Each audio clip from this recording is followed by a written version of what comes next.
ಆತ್ಮೀಯರೇ, ನಮ್ಮ ತೋಟದ ವಿಡಿಯೋ ತೋರಿಸ್ತಾ ಇದ್ದೀನಿ. ನಾನು ಬೆಂಡೆ ಗಿಡ ಹಾಕಿದ್ದೀನಿ. ಇವತ್ತಿಗೆ 45 ದಿನ ಆಗೈತೆ. ಇವತ್ತಿಗೆ 2ನೇ ಕುಯ್ಲು ಕುಯ್ತಾ ಇದ್ದೀನಿ. ನೋಡಿ, ಯಾವುದೇ ರಾಸಾಯನಿಕ ಬಳಸ್ತಾನೆ, ಪೆಸ್ಟಿಸೈಡ್ ಬಳಸ್ತಾನೆ, ಓನ್ಲಿ ನ್ಯಾಚುರಲ್. ಗಿಡ ಆರೋಗ್ಯವಾಗೈತೆ. ಇದು 2ನೇ ಕುಯ್ಲು ಕುಯ್ತಾ ಇದ್ದೀನಿ. 20 ಕುಯ್ಲು ಕುಯ್ತೀನಿ ಅಂತ ಅನ್ನೋ ಭರವಸೆ ನನಗೈತೆ. ಗಿಡ ಒಂದು ಗಿಡ 4-5 ಕಾವಲು ಬಂದೈತೆ ಅಲ್ಲೇ 2ನೇ ಕುಯ್ಲಿಗೆ. ಇನ್ನು ಎಷ್ಟು ಹೊಡಿಬೋದು ಲೆಕ್ಕ ಹಾಕೊಳ್ಳಿ. ಇದು ಗಿಡ ನೋಡಿ, ಒಂದೊಂದು ಗಿಡದಲ್ಲಿ 3-4 ಕಾಯಿ ಸಿಗ್ತವೆ. ಯಾವುದೇ ನೆಟ್ ಸರ್ಪ್ ಆಗ್ಬೋದು, ಇಲ್ಲ ಡಾಕ್ಟರ್ ಸಾಯಿಲ್ ಆಗ್ಬೋದು, ಅದರ ಅವಶ್ಯಕತೆ ನಮಗಿಲ್ಲ. ರೈತ 0 ಬಜೆಟಲ್ಲಿ ವ್ಯವಸಾಯ ಮಾಡ್ಬೋದು. ಓನ್ಲಿ ನ್ಯಾಚುರಲ್ ಆರ್ಗ್ಯಾನಿಕ್ ಅನ್ನೋದಕ್ಕೆ ಈಗ ಬೇಕಾದಷ್ಟು ಎರೆಗೊಬ್ಬರ ಅದು ಇದು ಇನ್ನೊಂದು ಮಾಡ್ತಾರೆ.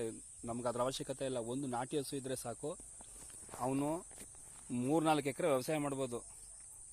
ಇವತ್ತು ರಾಸಾಯನಿಕ ಗೊಬ್ಬರಕ್ಕೆ ತೊಂದರೆ ಅನುಭವಿಸ್ತಾ ಇದ್ದಾರೋ, ಮುಂದಿನ ದಿನಗಳಲ್ಲಿ ಪೆಸ್ಟಿಸೈಡ್ಗೂ ಹಂಗೆ ಇದೊಂದು ದೊಡ್ಡ ಮಾಫಿಯಾ. ಅದು ಅದರ ಅವಶ್ಯಕತೆ ನಮಗಿಲ್ಲ. ಪ್ರತಿಯೊಬ್ಬ ರೈತನು ಕೂಡ ಅನುಸರಿಸಿ ಸಮಾಜಕ್ಕೆ ಒಳ್ಳೆ ಆಹಾರ ಕೊಡೋಕ್ಕೆ ಪ್ರಯತ್ನ ಪಡಿ. ನಿಮ್ಮ ಭೂಮಿನ ಉಳಿಸ್ಕೊಳ್ಳಿ, ನಿಮ್ಮ ಕುಟುಂಬ ರಕ್ಷಣೆ ಮಾಡ್ಕೊಳ್ಳಿ. ಫಸ್ಟು ನಿಮ್ಮ ಭೂಮಿ ಆರೋಗ್ಯ ಉಳ್ಕೊಂಡ್ರೆ ನಮ್ಮ ಆರೋಗ್ಯನೂ ಕೂಡ ಉಳ್ಕೊಳ್ಳುತ್ತೆ. ನಾನು ಚೆನ್ನಾಗಿರ್ಬೇಕು ಅಂತಂದರೆ ದುಡ್ಡು ಕಾಸು ಒಂದಲ್ಲ, ಆರೋಗ್ಯ ಚೆನ್ನಾಗಿರ್ಬೇಕು. ಆರೋಗ್ಯ ಚೆನ್ನಾಗಿರ್ಬೇಕು ಅಂತಂದರೆ ಭೂಮಿಲಿ ಒಳ್ಳೆ ಉತ್ಕೃಷ್ಟವಾದ ಬೆಳೆ ಬೆಳಿಬೇಕು. ಅಂದರೆ ಒಳ್ಳೆ ನ್ಯಾಚುರಲ್, ಯಾವುದೇ ರಾಸಾಯನಿಕ ಬಳಸ್ತಾ ಇರುವಂಥ, ಪೆಸ್ಟಿಸೈಡ್ ರಾಸಾಯನಿಕ ಬಳಸ್ತಾ ಇರುವಂಥ ಪದಾರ್ಥನ ಬೆಳೆದು ತಿನ್ಬೇಕು ನಾವು. ಹಂಗಿದ್ರೆ ಮಾತ್ರ ನಾವು ಚೆನ್ನಾಗಿರೋಕ್ಕೆ ಸಾಧ್ಯ.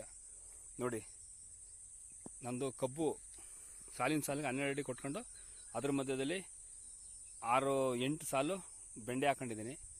ಇದೇ ಪಕ್ಕದಲ್ಲಿ ಇನ್ನೊಂದು ಸಾಲಲ್ಲಿ ಗೋರಿಕಾಯಿ ಹಾಕೊಂಡಿದ್ದೀನಿ. ಗೋರಿಕಾಯಿ ಇನ್ನೊಂದು 3 ದಿವಸ ಗೋರಿಕಾಯಿನೂ ಕೂಡ ಸ್ಟಾರ್ಟ್ ಆಗುತ್ತೆ. ಯಾರಾದರೂ ಚಾಲೆಂಜ್ ಮಾಡ್ಬೋದು, ಬೆಳೆಯೋಕ್ಕಾಗಲ್ಲ, ಮಾಡೋಕ್ಕಾಗಲ್ಲ, ರಾಸಾಯನಿಕ ಇಲ್ಲದೇ ಪೆಸ್ಟಿಸೈಡ್ ಇಲ್ಲದೇ ಮಾಡೋಕ್ಕಾಗಲ್ಲ ಅನ್ನೋರು ಚಾಲೆಂಜ್ ಮಾಡ್ಬೋದು. ನೋಡಿ, ಗೋರಿ ಗಿಡ ಐತೆ. ಸಮಗ್ರ ಕೃಷಿ ಅಂದರೆ ಸುಸ್ಥಿರ ಸಮಗ್ರ ಕೃಷಿ. ಈಗ ಇನ್ನೊಂದು ತೋಟ ಐತೆ, ನಾನು ಅದು ವಿಡಿಯೋ ಮಾಡಿ ತೋರಿಸ್ತೀನಿ. ಸುಸ್ಥಿರ ಅಂದರೆ ಏನು ಅಂದರೆ ಕಡಿಮೆ ವ್ಯವಸ್ಥೆಯಲ್ಲಿ, ಕಡಿಮೆ ಜಾಗದಲ್ಲಿ, ಕಡಿಮೆ ಖರ್ಚಿನಲ್ಲಿ ಮಾಡುವಂಥ ಒಂದು ವ್ಯವಸ್ಥೆ. ಅದಕ್ಕೆ ಸುಸ್ಥಿರ. ಸಮಗ್ರ ಅಂದರೆ ಎಲ್ಲ ಇರಬೇಕು. ಅದರಲ್ಲಿ ಒಂದು 20 ಜಾತಿಯ ಸೊಪ್ಪು ತರಕಾರಿ, 24 ರೀತಿಯ ಸೊಪ್ಪು ತರಕಾರಿಗಳು ಬೆಳೆಯುವಂಥ ಒಂದು ಪದ್ಧತಿ. ಈಗ ನನ್ನ ತೋಟದಲ್ಲಿ ಒಂದು 20 ಜಾತಿಯ ಹಣ್ಣಿನ ಗಿಡ ಇದೆ.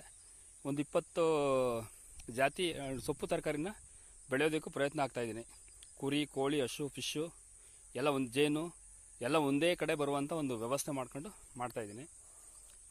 ಕೃಷಿ ಪಾಠಶಾಲೆ ಓಪನ್ ಮಾಡೋಕ್ಕೂ ಪ್ರಯತ್ನ ಆಗ್ತಾಯಿದ್ದೀನಿ. ಅದು ಮುಂದಿನ ತಿಂಗಳು, ಆಚೆ ತಿಂಗಳು ಒಂದು ಮಾಡುವಂಥ ಒಂದು ಪ್ರಯತ್ನ ಆಗ್ತಾಯಿದ್ದೀನಿ. ಮುಂದಿನ ದಿನಗಳಲ್ಲಿ ಪೆಟ್ರೋಲ್ ಆಗ್ಬೋದು, ಡೀಸೆಲ್ ಆಗ್ಬೋದು, ಗ್ಯಾಸ್ ಆಗ್ಬೋದು, ರಾಸಾಯನಿಕ ಆಗ್ಬೋದು, ಇನ್ನೂ ತೊಂದರೆಗಳು ಬಂದೇ ಬರುತ್ತೆ. ರೈತ ಎಚ್ಚೆತ್ಕೊಳ್ಳಿ. ನಿಮ್ಮ ವ್ಯವಸ್ಥೆ ಕಟ್ಕೊಳ್ಳೋಕ್ಕೆ ನೀವು ಸಿದ್ಧರಾಗಿ. ಯಾರ ಮೇಲೂ ಅವಲಂಬಿತ ಆಗಿರಬಾರ್ದು. ಸರ್ಕಾರದ ಮೇಲೆ ನಾವು ಅವಲಂಬಿತ ಆಗಿರಬಾರ್ದು. ಸರ್ಕಾರ ಅವ್ರು ಏನಾದರೂ ಮಾಡ್ಕೊಳ್ಳಿ, ಅವ್ರು ಬದುಕೋದಕ್ಕೋಸ್ಕರನೇ ಅವರು ಯಾರು ಮನೆ ಬೇಕಾದ್ರೂ ಹಾಳು ಮಾಡೋಕ್ಕೆ ರೆಡಿ ಅವರು. ರೈತ ನಿಮ್ಮ ಬದುಕನ್ನು ಕಟ್ಕೊಳ್ಳಿ. ಭೂಮಿಗೆ ಒಳ್ಳೆ ಬೆಲೆ ಬರ್ತದೆ. ನಾವು ದುಡ್ದು ಎಲ್ಲ ಬರದಾದ ಹೊರತು ನಾವು ಯಾವುದೇ ಸಂಪಾದನೆ ಮಾಡೋಕ್ಕಾಗಲಿಲ್ಲ. ನೋಡಿ, ಒಬ್ಬ ರಾಜಕಾರಣಿ ಅವನು ಈ ವರ್ಷ ಅವನ ಆದಾಯ ತೋರಿಸಿದ್ರೆ ನೆಕ್ಸ್ಟ್ ಎಲೆಕ್ಷನ್ ನಿಂತ್ಕೊಳ್ಳೋಷ್ಟರಲ್ಲಿ 5 ಪಟ್ಟು 10 ಪಟ್ಟು ಜಾಸ್ತಿ ತೋರಿಸ್ತಾ ಇರ್ತಾನೆ. 100 ಕೋಟಿ 1000 ಕೋಟಿ. ಅದೇ ಒಬ್ಬ ರೈತ, ಈಗ ನೀವು ಲೆಕ್ಕ ಹಾಕ ಬನ್ನಿ, ನಿಮ್ಮ ತಾತನಿಗೆ ಎಷ್ಟಿತ್ತು, ನಿಮ್ಮ ಅಪ್ಪರು ಎಷ್ಟು, ಈಗ ನಿಮ್ಗೆ ಎಷ್ಟು ಬಂದೈತೆ, ನಿಮ್ಮ ಮಕ್ಳಿಗೆ ನೀವು ಎಷ್ಟು ಕೊಡ್ತೀರಿ ಅನ್ನೋ ಒಂದು ಲೆಕ್ಕಾಚಾರ. ಕಡಿಮೆ ಖರ್ಚು ಮಾಡಬೇಕು, ಕಡಿಮೆ ವ್ಯವಸ್ಥೆ ಮಾಡ್ಕೋಬೇಕು, ಉಚಿತವಾಗಿ ಬೆಳೆ ಬರುವಂಗೆ ನಮ್ಮ ಭೂಮಿನ ತಯಾರು ಮಾಡ್ಕೋಬೇಕು. ಈ 40 ಡಿಗ್ರಿ ಹೋಯ್ತಾ ಇದೆ, 50 ಡಿಗ್ರಿ, ನೆನ್ನೆ 48 ಡಿಗ್ರಿ ಆಂಧ್ರದಲ್ಲಿ ಅಂತ. ಆ ಲೆವೆಲ್ಗೆ ಹೋಯ್ತು ಅಂದರೆ ಯಾವುದೇ ಕಾರಣಕ್ಕೂ ಭೂಮಿಲಿ ಯಾವುದೇ ಬೆಳೆ ಬರೋದಿಲ್ಲ. ಈ ಪ್ರಕೃತಿ ಪರಿಸರನ ಉಳಿಸ್ಕೊಂಡು ನಾವು ಕೆಲಸ ಮಾಡಬೇಕು. ಇಲ್ಲ ಅಂದರೆ ನಮ್ಮ ರೈತನ ಮನೆ ಅಂತೂ ಉಳ್ಕೊಳ್ಳೋದು. ಇನ್ನು ರೈತ ಮೈನಸ್ ಹೊರತು ಪ್ಲಸ್ ಅಂತೂ ಆಗೋಕ್ಕೆ ಸಾಧ್ಯ ಇಲ್ಲ. ಇವತ್ತಿನ ರೇಟಲ್ಲಿ 1 ಕುಂಟೆ 5 ಲಕ್ಷ, 10 ಲಕ್ಷ, 2 ಲಕ್ಷ, 3 ಲಕ್ಷ.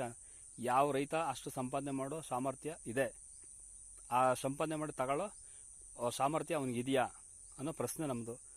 ರೈತ ಇರೋ ಭೂಮಿನ ಫಲವತ್ತು ಮಾಡ್ಕೊಳ್ಳಿ, ಉಚಿತವಾಗಿ ಬರೋಂಗೆ ಬೆಳೆ ಮಾಡ್ಕೊಳ್ಳಿ, ಸಮೃದ್ಧ ನಿಮ್ಮಲ್ಲಿ ಕಾಣಿ, ಆರೋಗ್ಯ ಉಳಿಸ್ಕೊಳ್ಳಿ ಅಂತ ಹೇಳ್ತಾ ನನ್ನ ಮಾತು ಮುಗಿಸ್ತಾ ಇದ್ದೀನಿ.